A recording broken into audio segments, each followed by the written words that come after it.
مدینے والوں کو تو ایسی کوئی قربانی دینی نہیں پڑی، پورا قبیلہ ایمان لے آیا۔ لہٰذا وہاں کچھ نہ کچھ کچے لوگ تھے ہم جیسے۔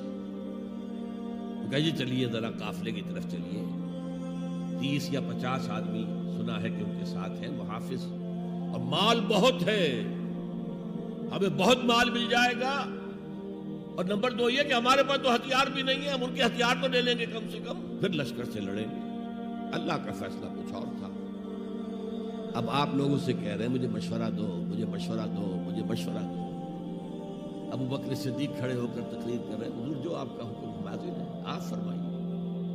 حضرت عمر نے تقریر کی، آپ فرمائیے جو آپ کا حکم ہو ہم حاضر ہیں۔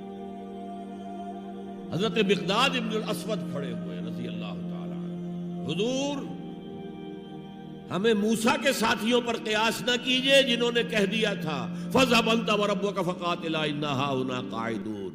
ہم موسیٰ کے ساتھی نہیں ہیں، محمد کے صحابی ہیں صلی اللہ علیہ وسلم، جو آپ کا ارادہ ہو بسم اللہ کیجئے۔